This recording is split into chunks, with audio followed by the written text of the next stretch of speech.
Welcome to Marketing Mistakes and How to Avoid Them.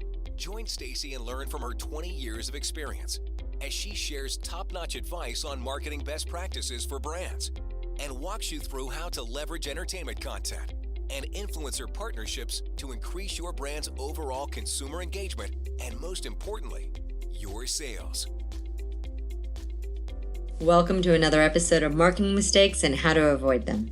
I'm Stacy Jones, and today I'm going to talk to you about a fairly new marketing practice and how you can leverage podcasts for branded content partnerships to get tremendous engagement for your brand. Our team found some great stats on podcasts that I'm going to share with you. Earlier this year, Apple reported that there are over 550,000 active podcasts, one of which is the podcast you're listening to now. Additionally, Apple stated that 50% of homes are podcast listeners, which is over 60 million homes in the United States. And 16 million people now describe themselves as avid podcast fans. Podcast Insight reports that podcast listeners are extremely loyal, as 80% of the base listens to every episode on a weekly basis, creating a perfect environment for repeated exposure to advertising opportunities. 36% of podcast listeners are multicultural. Additionally, listeners tend to be educated and affluent, most brand marketers' dream demographic. As I'll be discussing, no matter who your brand is targeting as a consumer, there are podcasts that are perfectly marrying your market.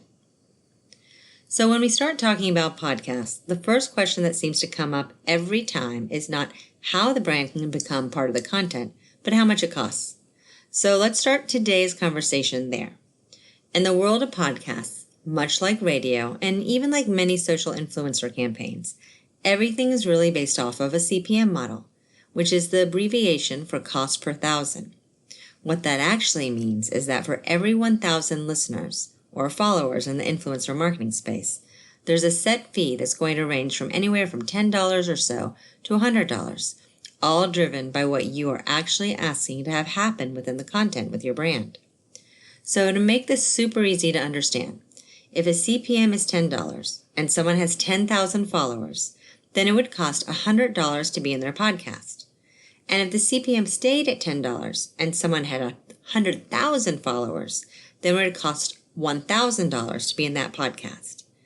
But if the CPM is $10 and someone has 1 million followers, then it would cost $10,000 to be in their podcast. Make sense? And the more involved your brand is within the podcast, within the conversation, or through additional extensions like newsletters or social posts, the more the rate for the CPM is going to be. And the bigger the listening group, obviously the higher the rate is going to be because of the sheer scale of what the CPM is being applied against. And just like with social influencers, once you add that magic word celebrity to the mix, you are seeing a much higher CPM charge, not just based on what the individual has to do, but also based on the celebrity clout factor, that sexy factor of what it costs to be involved in something with an actor, a musician, an athlete, or other star-studded personality figure, which can also apply to niche personalities outside of the typical celebrity universe, where their words are so golden to entrepreneurs or within the tech industry that they have their own gold dust glitter and ability to charge higher fees. Which means for brands that are somewhat new to advertising, you may not want to look at the highest echelon of podcast content partnerships and start out a little bit more grassroots so you can grow along with the podcast, which means for brands that are somewhat new to advertising, you may not want to look at the highest echelon of podcast content partnerships and start out a little more grassroots so you can grow along with the podcast and possibly get a little extra love along the way. And for brands that have been trying their hand at influencer marketing, possibly working with micro-influencers, you could take some of that time and energy you are putting into that to build some podcast campaigns instead. There is so much benefit from working with micro-influencers. They are really great for brands at creating content from their own perspective that is shareable and impacting their own direct audiences. They have so much benefit and high engagement. The problem is that they're a little like herding cats. And it takes a tremendous amount of time and energy to actually reach out, find them, secure them, get them to post, make sure that what they're posting is great, or fixing it. So it has some challenges. The value to podcasts are that they typically hit a very tuned-in niche audience. These are people who are listening on a daily or weekly basis on their ride to work, as they work out in the morning or when they have some downtime. And when it comes to choosing podcasts, You need not think that you're going to reach hundreds of thousands or millions of listeners. That's not the name of this game. Unless it's hosted by a celebrity or celebrity influencer, you are not going to come close to those metrics. It's more like micro-influencer partnerships or even macro-influencer partnerships. A podcast is considered a good podcast that's a strong advertising vehicle if it has at least 5,000 listeners to an episode. And quite frankly, there's a lot to be said for even smaller audience bases as they're growing and usually offer a very niche demographic of listeners. My podcast that you're listening to, Marketing Mistakes and How to Avoid Them, is a niche-focused podcast. I'm not trying to get everyone and their mother to listen. I'm focused specifically on brands and agencies and helping them find more success with branded content partnerships. That is super focused. Sure, we have some crossovers, and I hear from listeners who are from the production world as well as from actual influencers themselves as well, who find the content valuable. And we have content that definitely speaks to them. But as a whole, we are focused on brand and agencies, which means any company that wanted to become part of our content world would share that common targeted demographic. That could be project management software, or it could be cyber insurance, only because we had that mess of a cybercrime that I've spoken about. It could be inbound marketing software, or it could be someone associated with finance and running a company. It's not likely going to be bottled water, a dating app, or a car company, but more so companies that help brands and agency marketers get their jobs done better.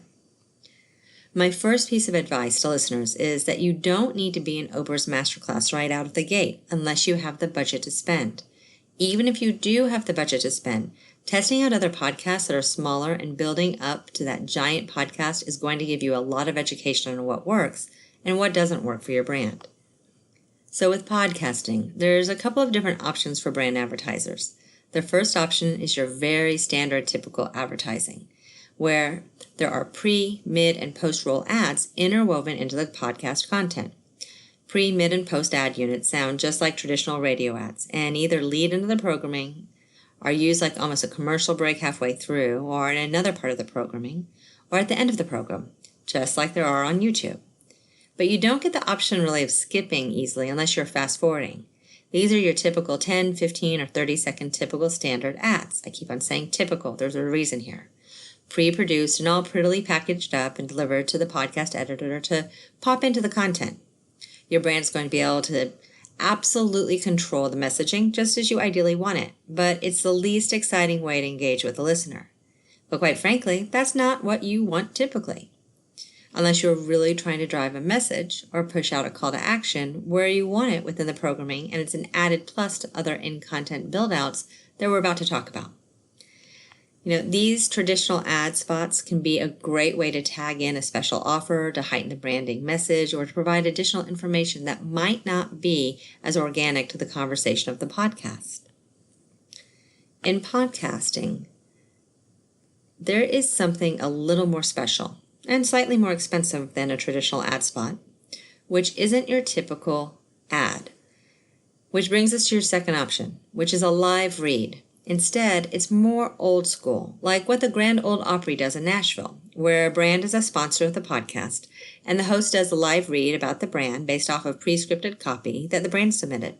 The host is going to be provided by your brand the messaging, potentially to tweak a little bit, and they're going to naturally read it instead of making it sound like it's a true commercial and put that inside of their podcasts. These typically run closer to 60 seconds within the podcast. The third option for podcast marketing is to have a true conversation built within the podcast, an organic conversation, which to our agency is like the holy grail.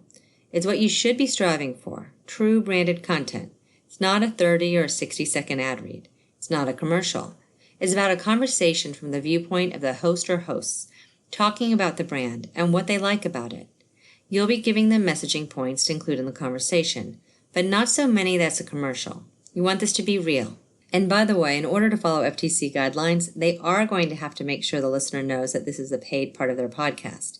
But they can do so gently and nicely, and just make sure their butt, as well as your brand's, is covered legally. You don't want to get fined. Then there's the fourth area, where you actually get to start sponsoring the full entire podcast. This is really a new marketing opportunity. I mean, all of this is, quite frankly, but this is the newest. And it's one of the most cutting edge. Literally, the podcast becomes yours, at least for a few episodes. In this form of marketing, the podcast will have a segment of 1 to 3 episodes, or even more, that stands alone as subsets of the rest of the show. Within these isolated episodes, the content's about something that applies to the brand in general, and also provides a shout out to the brand for sponsoring the segment and typically includes a conversation about the brand as well. The brand wins as they get their marketing messaging baked into the show, and also because now they are shown as a thought leader, providing education and value to listeners.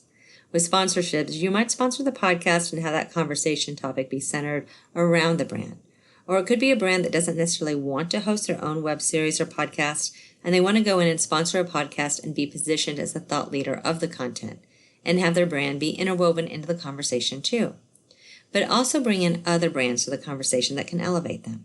And if you find a podcast host that doesn't want you to take over their weekly podcast or daily podcast, there might still be options to have them do a few extra added bonus episodes, branded by you, sponsored by you, that are still going to be well listened to. And it's also going to be marketed still similarly by the podcast creator. Doing a one and done doesn't make so much sense in my opinion. It really doesn't. This is all about building a campaign. With branded content or sponsorships, you want to be able to have multiple touch points, and it could be a mix of all of the strategies I've discussed for podcast partnerships. What you don't want to go and do is scrimp and piecemeal out podcasts so that you barely are there.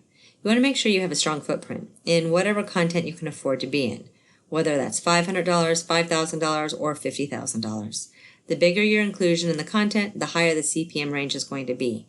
But you can control these costs by knowing that the type of partnership you do drives the conversation, as does the size of the listener base. Podcasts are great for any sized brand because they let you start off where you can pay and you can grow the audience. Then you go from there. As the market of podcasts continues to grow, the new forms of advertising within them will continue to emerge. We know a thing or two about podcasts as we produce one every single week on topics centered around helping brand managers best leverage content partnerships to impact their sales. If you haven't yet, make sure you check out some of my other episodes and take a listen. And please realize, working with podcasts are not going to lead magically to immediate sales. It's a process, and it's a continual process that your brand needs to participate in and build upon. Just like any PR or advertising marketing practice, podcasts should become part of your marketing program with a plan being that whether earned media or paid media, you're going to try to get in front of your targeted audience in enough repetitions to have them better remember you and become, through this repetition, interested in purchasing your brand. Influencer marketing and branded content is not a one-hit wonder, and that's a mistake many brands make. You can also visit our Influencer Marketing School at learn.hollywoodbranded.com, where our classes provide you and your team actionable insight to help you create the best marketing partnerships for your brand. And stop by hollywoodbranded.com for more tips. Check out our library, which has infographics, white papers, ebooks, and videos, or our blog.hollywoodbranded.com, which has hundreds of helpful hints on how to make brands' influencer and entertainment content partnerships a success from the get-go.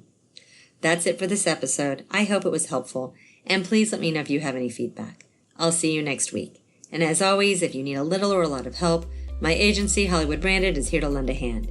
If you would leave a review or any questions I can address in the future, I'd really appreciate it, as your feedback helps me know my advice is valuable and interesting to you.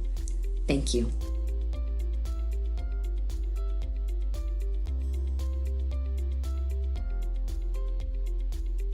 Are you ready to make the magic of product placement, celebrity event activations, or influencer partnerships help your sales? Visit hollywoodbranded.com to gain access to free content to learn which key tactics best fit your brand.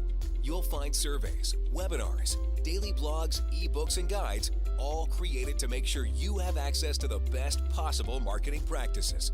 Let's make that entertainment marketing magic happen for you.